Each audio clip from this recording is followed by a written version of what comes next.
In January of 2019, my best friend Ed had a heart attack.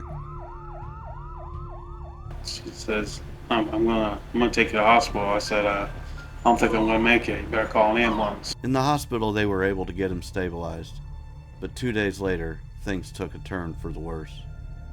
He turned over to his side, but his head was backwards and staring at me. And I just kind of looked at him, and his head started I ran out of the room, screaming at his nurse. I said, he's not breathing, and I was screaming. His nurse was right there, and he ran in there, and then here come the whole cardiac team. They had, I don't know how many people in that room.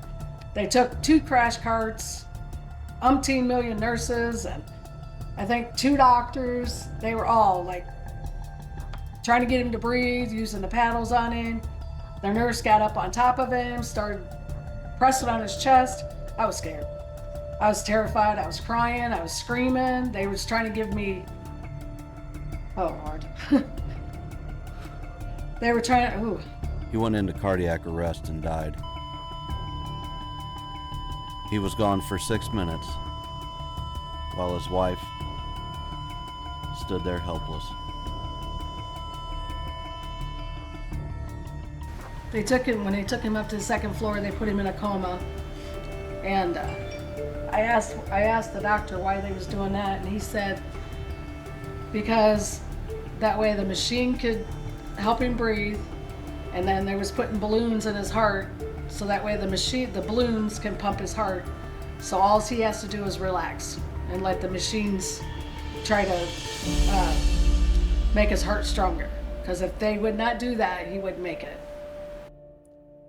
16 years into their marriage, and Chrissy felt like she was all alone. Her friends, Ed's friends, her family, children, all gathered round to reassure her that she was not alone. Ed and Chrissy had one of those relationships that everybody looked up to. It's hard to talk about.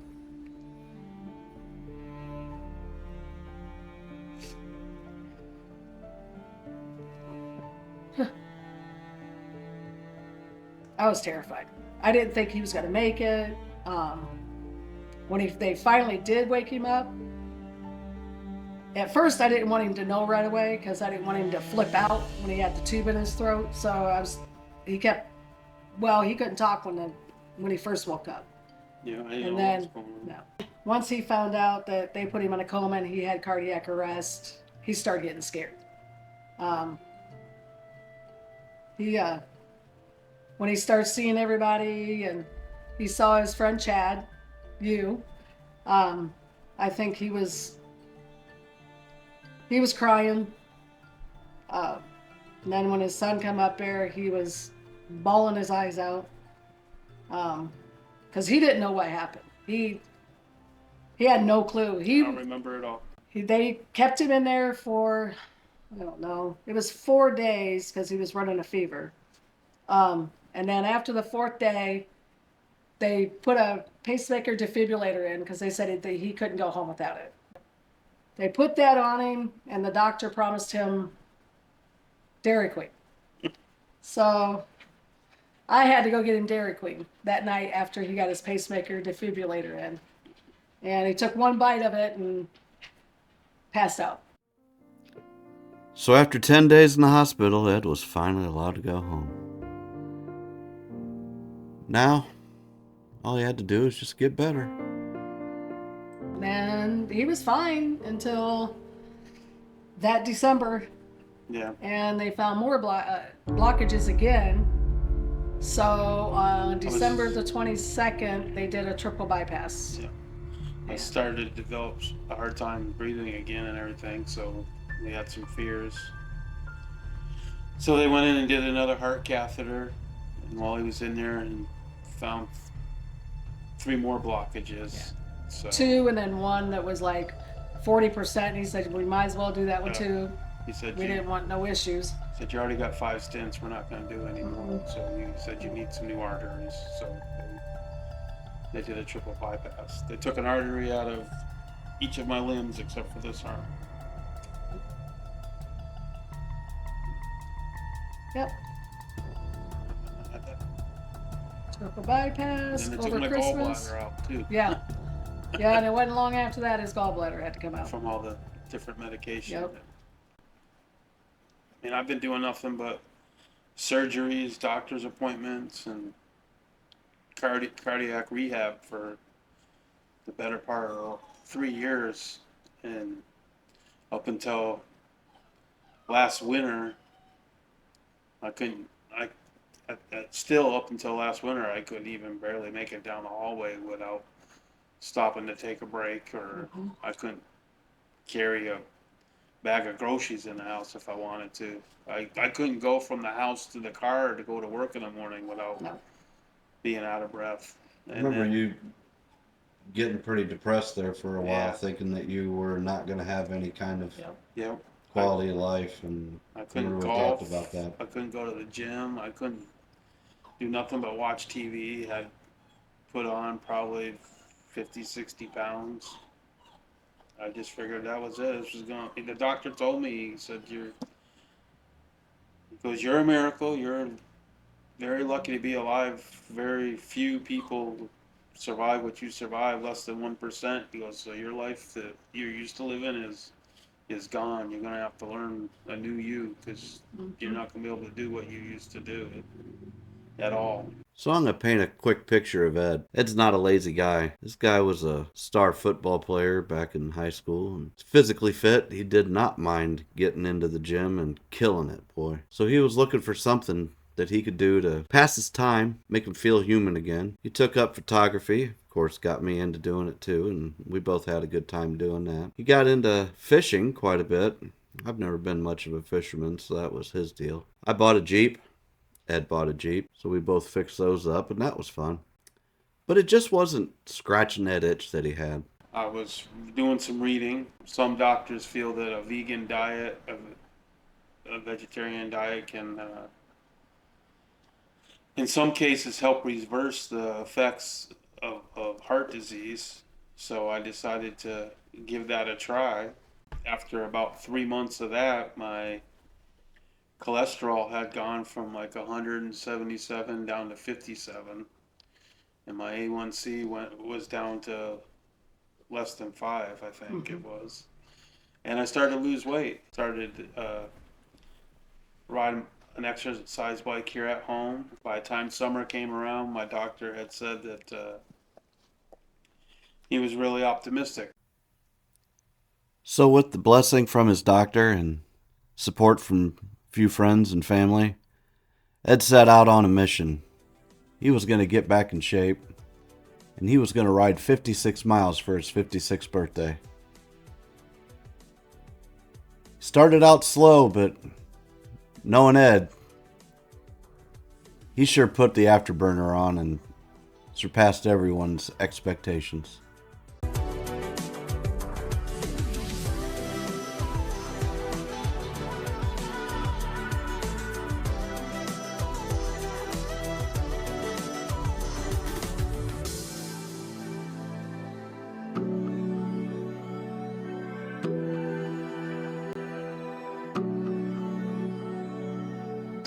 Ed and his son Brandon continued to train, and they trained hard. Starting off with short rides, working their way up to 20, 30, 40, and even a 50-mile ride in anticipation of Ed's big day. How you feeling there, buddy? We'll see. Pretty good. So how are you thinking here today, Chrissy? Nervous. Yeah? Yes. You guys are all geared up. I'm not riding, but I'm nervous. So just like that, on this cold October morning, it was time to go. Ed and his friends from the local Trek store set out on a journey to ride 56 miles in one day.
37, I think. 37. 37.1. Awesome. 20 miles more. Way to go, Ed. Happy birthday, boy. 19.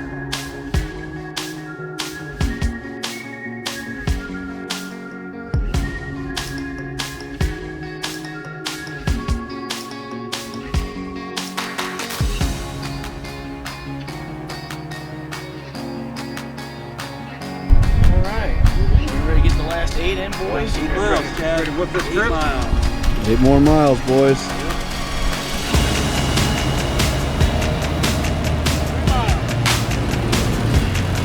3 more miles. Home stretch, buddy.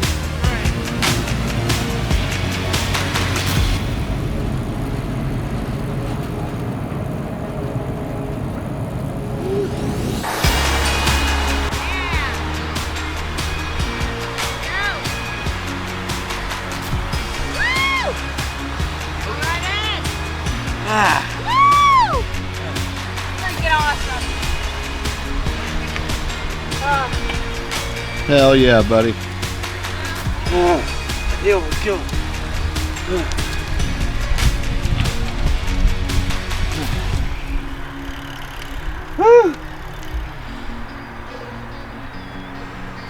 You okay?